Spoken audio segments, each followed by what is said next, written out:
Good morning, all student. Today I will discuss human resource, class 8 social science. Today my topic is growth of population. My dear student,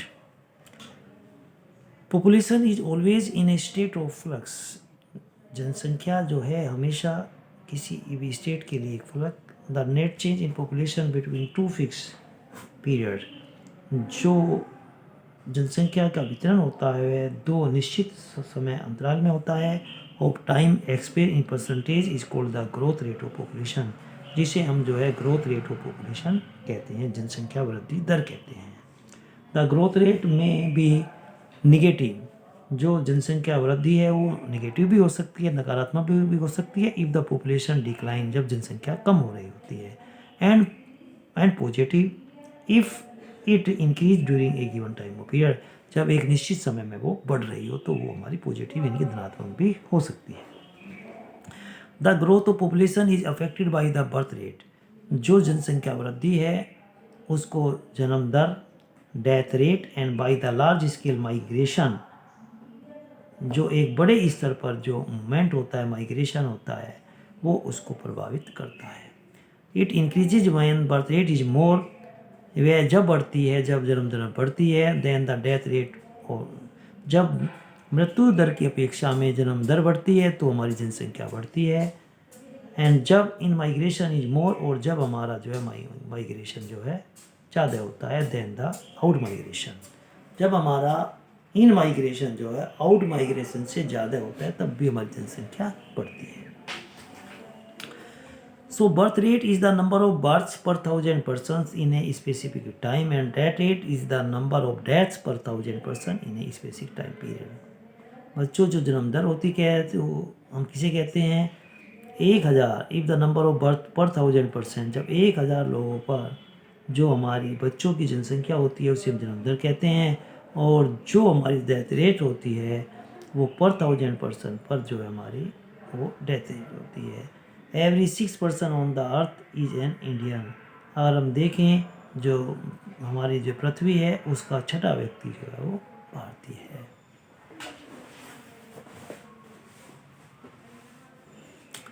the world population was around 1.5 billion in the year 1900. 1900 में जो हमारे जो संसार की जनसंख्या थी वो 1.5 billion थी, which has grown to the present population of 7 billion in the year 2011, जो अब बढ़कर के वर्तमान में 2011 में 7 बिलियन हो गई. This suggest that the growth rate has been rising up. तो इससे ये हमारी जो ग्रोथ रेट थी, जो हमारी जो वृद्धि दर थी वो बढ़ी. And population has been continuously increasing rapidly, और इस प्रकार से हमारी जनसंख्या जो है वो लगातार बढ़ रही है.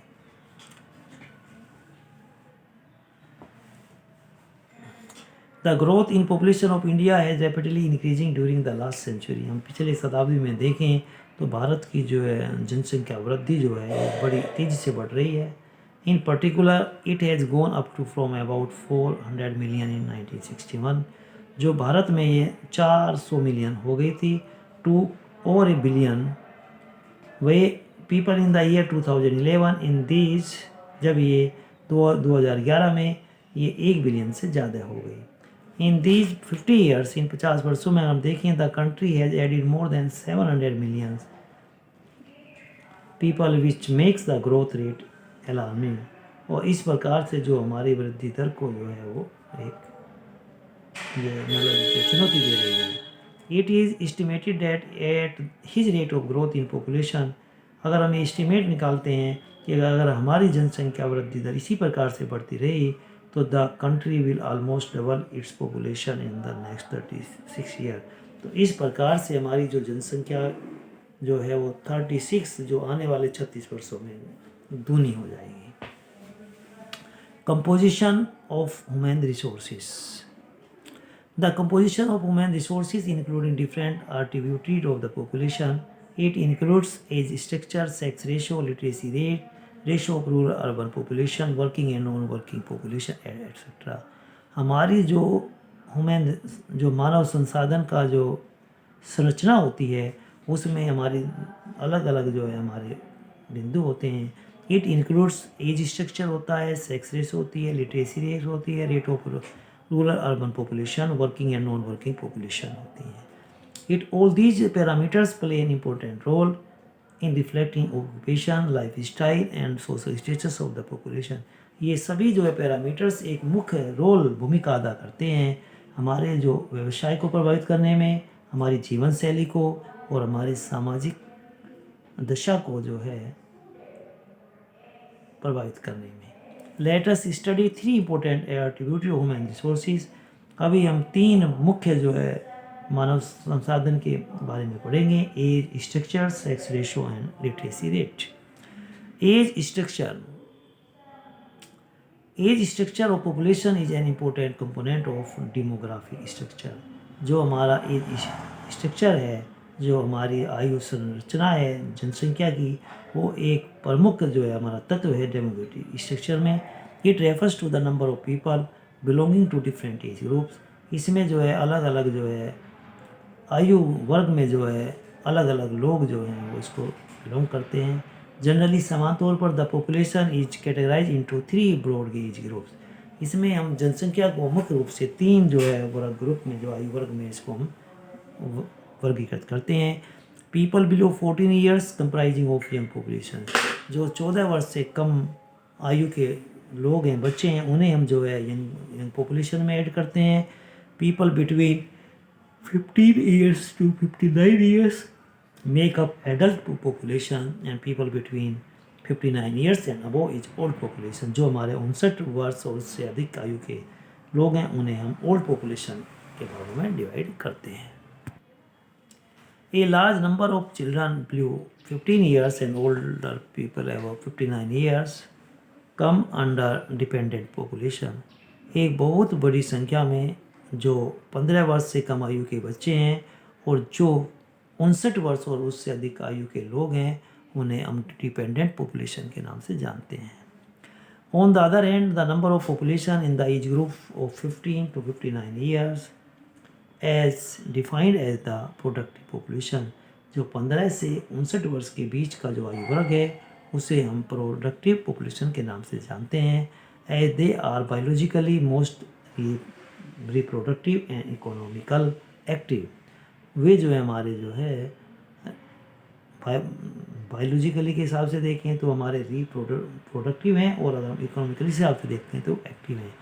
This group also act as an indicator of population productivity. और ये हमारा जो इंडिकेटर है वास्तव में जो ग्रुप है वो पॉपुलेशन प्रोडक्टिविटी को हमारा इंडिकेट करता है. Sex ratio.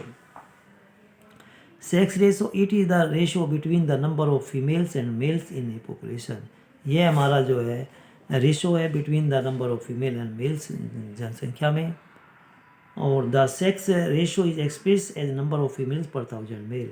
जो सेक्स रेशो हम जो है व्यक्त करते हैं वो 1000 व्यक्तियों पर महिलाओं की जनसंख्या. It has been observe that in European countries number of females is more than males. और अगर हम ये ऑब्जर्व करते हैं कि जो हमारे यूरोपीय देश हैं उसमें नंबर ऑफ फीमेल्स जो हैं वो मेल्स से ज़्यादा होती हैं.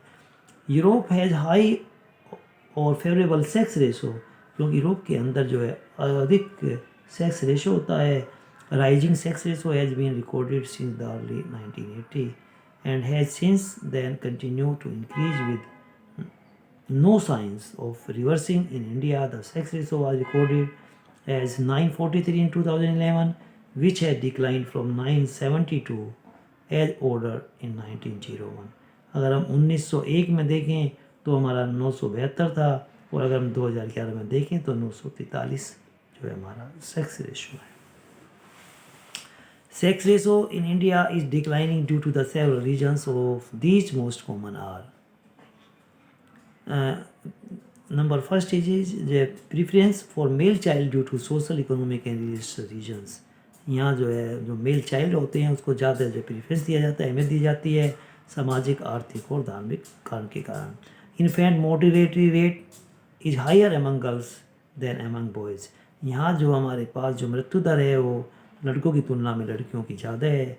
Because of lack of proper medical facilities. क्योंकि उन्हें जो है समान जो है स्वास्थ्य सुविधाएँ की कमी का कारण जो है ज़्यादा है।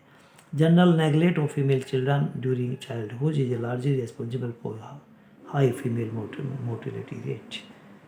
आपने देखा होगा कि समान रूप से जो है फीमेल बच्चों को जो है नेगलेक्ट करते हैं, इसी कारण जो है ये जो हमारा इसकी मृत्यु दर का ये सबसे बड़ा कारण है। Prenatal sex determination test in spite of ban continue to large scale practice of female foeticide. जो हमारा जो है जो पहले हम जो जांच होती है जो है सेक्स की, ये और दूसरा इसके ऊपर बिना बैन लगाना, ये भी एक हमारा लगातार एक बहुत बड़े स्तर पर जो है फीमेल की कमी का एक कारण है। Among the Indian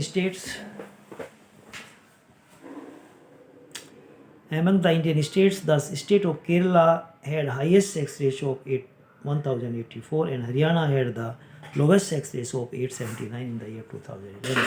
भारत में के राज्यों की दृष्टि में हम देखते हैं तो केरल में जो है सबसे अधिक सेक्स रेशो है जो 1084 है, जबकि सबसे कम सेक्स रेशो हरियाणा में है वो 879 इन द ईयर ऑफ 2011 यानी कि 2011 की जनगणना के अनुसार।